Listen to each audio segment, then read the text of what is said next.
Alrighty, y'all, so this is the riding mower that I've had for a long time now.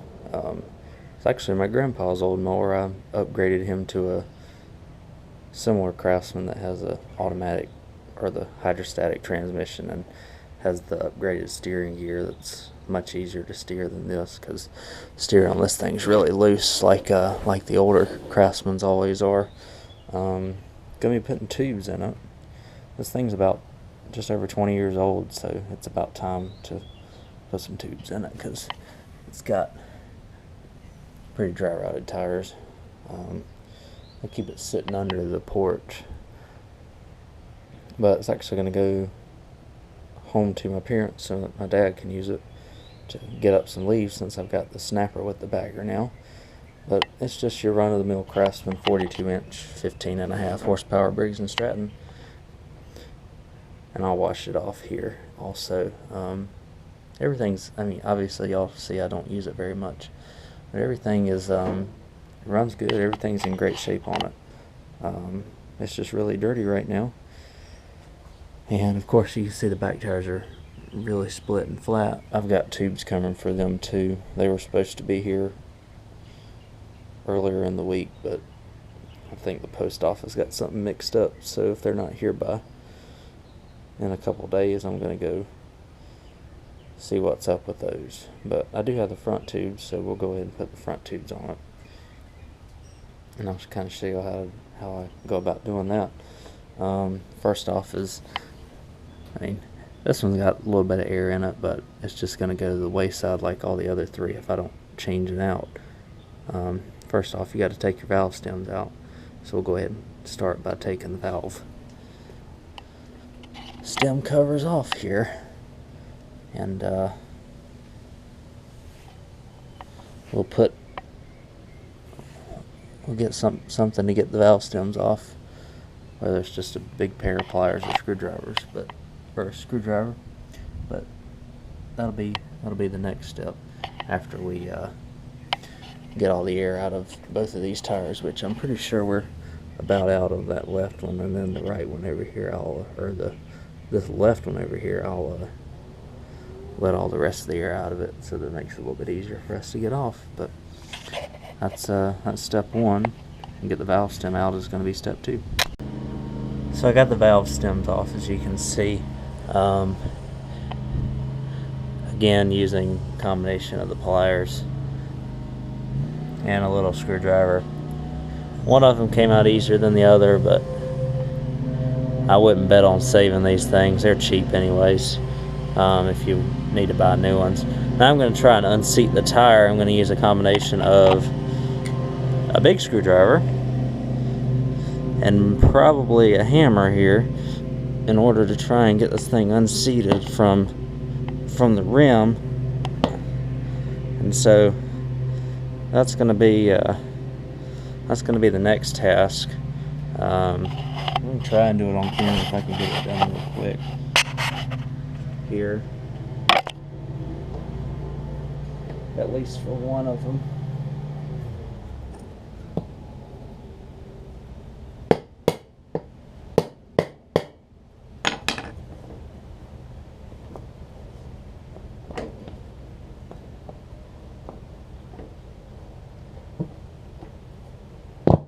There we go.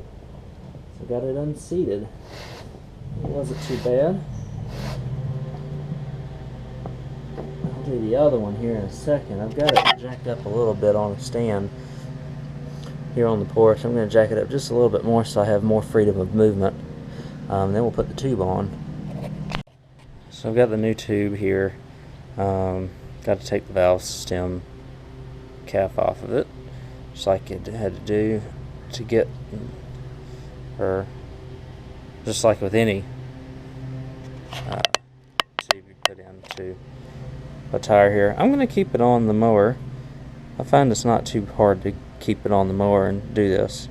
It's not the easiest, but what I like to start off doing is kind of stuff the valve stem in there, and then I'll put a little bit of I'll just put vice grips clamped very lightly onto the valve stem, and that holds it in place as you get the other part of the tube into the tire, and it works really well. So let me get that valve stem in place, and we'll stuff the rest of this thing into the tire here. So start off with the valve stem in there. You got to be really careful as to not mess anything up. In fact, by trying to get this tube caught on sharp objects, or using the end of a screwdriver to try and stuff it in there, that doesn't work. Usually with a tire about this size, I've done smaller ones, they were a pain, but usually the bigger the tire, the easier it is for me. And all you do is push the tire back at a portion and just try and stuff the tube down there, and usually you can get them stuffed in there pretty good that way. So that's what I'm going to do next. I'm going to need 2 hands. It's going to take me a little while, so I'll get it all stuffed in there. So I'm still just working here, and if you're really careful, it does help out quite a bit. If you have a big screwdriver, you have to make sure that you don't pinch the tube when you do this, but you can lift up the tire. Make sure that you don't have the tube on or that you're not pinching the tube when you do this. So you can kind of turn the wheel a little bit, find a spot that the tube is not touching the tire, lift up the tire itself, and just kind of push the tube in there, and that seems to be a good method. As you can see, I've almost got it on now. It takes a little bit of time and patience, but that's just another little trick that I'm using to get this tire in, or to get this tube in, because if you don't and you try and just use your bare hands, it could get a little bit tiresome. So just a quick tip there for y'all. So we are in here, which is awesome. Again, I didn't use any special tools of any kind to get this thing off. You just have to pack some patience and probably a good 20 to 30 minutes on the safe side, just to be really patient. And again, just a good little tip here is, once you get the valve stem in place, you really don't want it to come back out, because that can be a pain to get back in. So I just like I said, lightly clamped it here. I'm going to keep it lightly clamped as I get the air and pump it up. So I'll pump it up and get it to about 15 psi, like it says on the tire, and we'll have a good tube that'll last for a long time here. So putting air in it, as long as you got the tire seated, or the tube seated all around, all you gotta do is put air in it, and it'll seat itself back here.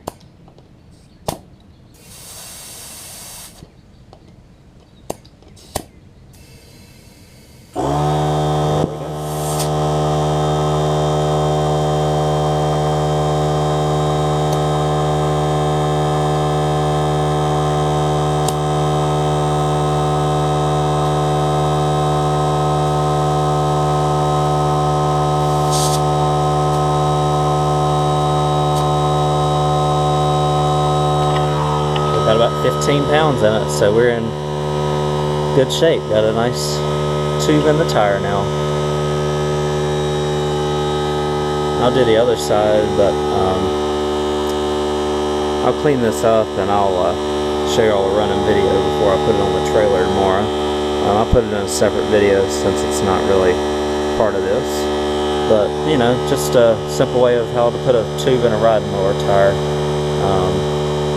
And I'll do the same pattern for all the other 3. And so, hope y'all found this informative. A little bit of a ride mower video here. So, I'll keep working on what I have. If I have any other things to work on, I'll keep making videos for y'all. But in the meantime, thank y'all for watching.